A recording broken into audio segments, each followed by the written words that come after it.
What's up, YouTube? My name is Stefan, and today I'm going to give you a quick overview and tutorial on the basic combat of Risen 3 Titan Lords.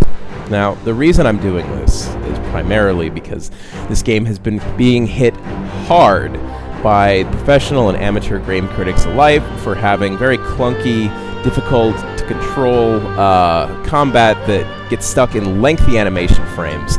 And I frankly have to say that these criticisms are ludicrous. They're purely out of not really knowing how to operate the combat system, which is fine, because these games definitely require a little bit of skill. So, I'm just going to quickly pull up a save right now and show you what I'm talking about.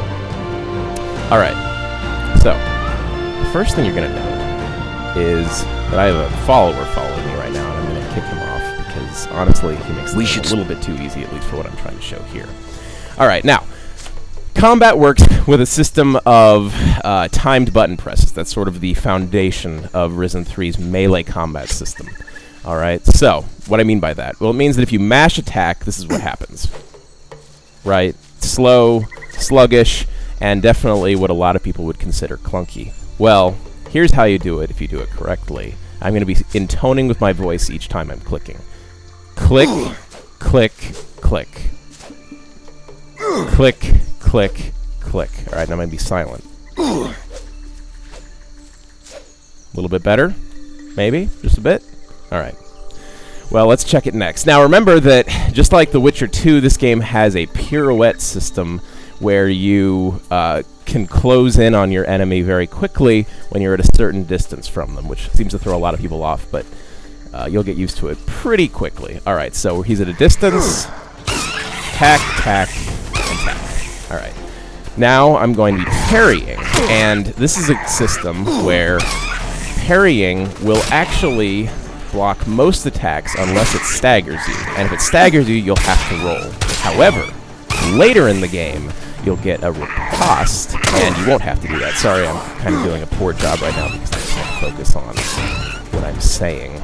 But, so you'll notice that I'm only having to dodge and roll at the specific moment that he breaks my parry and causes me to stagger. Well, that was a really easy enemy, so it's probably a really bad example. But the one that's coming up is a little bit harder. Alright, so in order to make this a lot more fair, especially since I've played this game a lot more, I'm going to up the stakes a bit and remove everything except my extremely basic weapon and all of my clothing. So I'm going to basically go into this almost literally naked. Alright, and in addition to that, I'm just going to show that I am indeed playing on hard difficulty. So this is pretty much as challenging as the game gets, especially because I also have absolutely no glory spent on any attributes or skills whatsoever in the game. Alright, so up here is a Dragon Snapper, which is one of the hardest enemies in the game. Now, you might be wondering, why is the hardest enemy in the game on the opening island? And I'll probably get into that in a later video if this video receives a relative amount of views.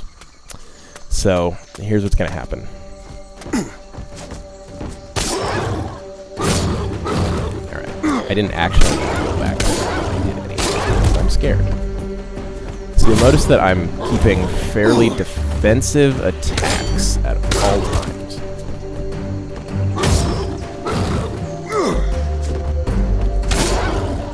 Alright. Now, if this looks a little bit workmanlike and maybe a little dull, that's because, honestly, this character should not be taking on an enemy at this high of a level.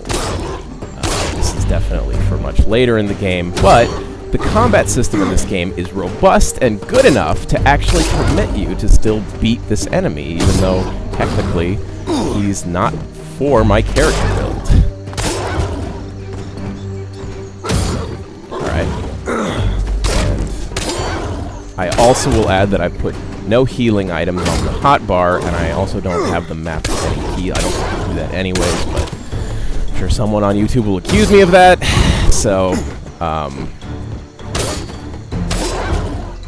so as I said, yeah, just very standard attacks. I'm not even going to attempt for a heavy attack because there's a chance that he could break it, and you kind of just have to stick to light attacks when you're at this low of a level.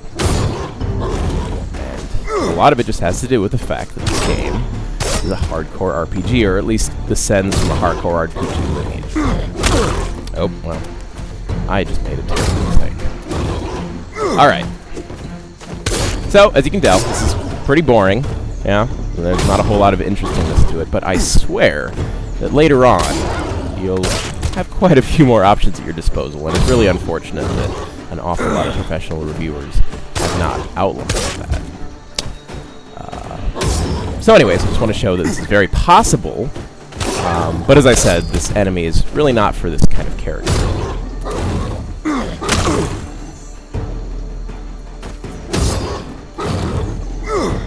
And one, bam, and wait. Oh, one other thing I wanted to point out is you have a 3-hit combo system, and the 3rd hit combo is always going to take a longer animation. So I heard a lot of reviewers complaining about the, like, oh, this, unpredictable windup. The 3rd one will always take longer, and the reason is because it's got a payoff. It does about 3 times as much damage as the previous hit. In fact, I think each hit does a little bit more, but I think the 3rd is a significant jump.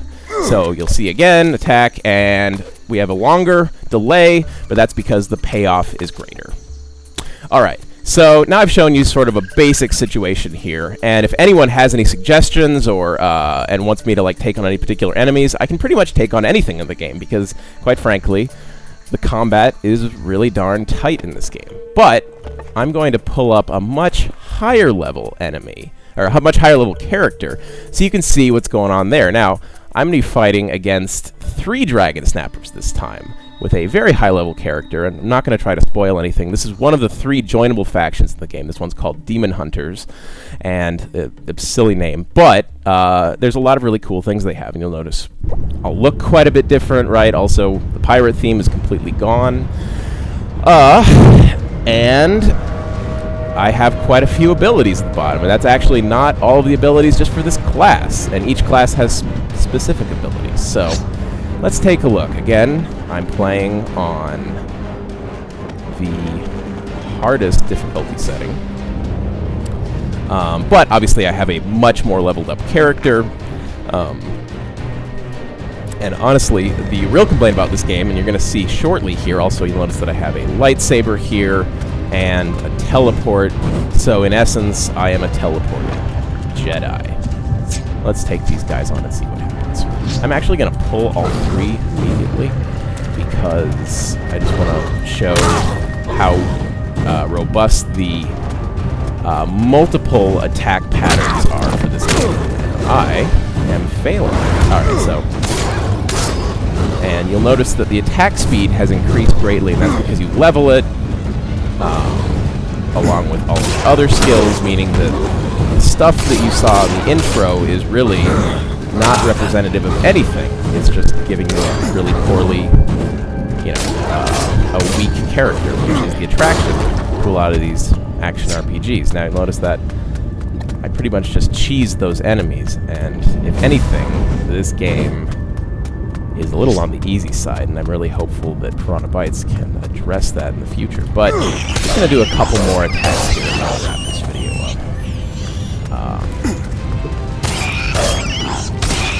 These enemies are ridiculously easy to kill, although at one point they provided quite a bit of challenge, so that's sort of the whole, RPG thing, right? That you finally take on enemies that are too hard. And it looks like there are no more enemies around here, so I'll just kill some of these guys. And he falls. And we got another one over here. And that was that. Alright, well, I guess I'll wrap this up here. There's a lot more I want to address, including things like... that's my summon over there. Including things like the fact you actually will never need to roll as long as you put a point in riposte. There are perhaps 2 or 3 attacks that you can't block, but you could still just sprint away from those. So the belief that this game is a roll-a-thon is very much unfounded. And the final thing I want to point out is just that I'm actually not a developer for Deep Silver. In fact, I've been horrified, or sorry, for Piranha Bytes. In fact, I've been mortified by the awful campaign that this game has seen in English language countries. It's absolutely mortifying for the sort of achievement in hardcore or pseudo-hardcore action RPGs. So anyways, I think that about wraps it up. Just let me know if you have any questions or complaints or anything like that, and I will talk to you later.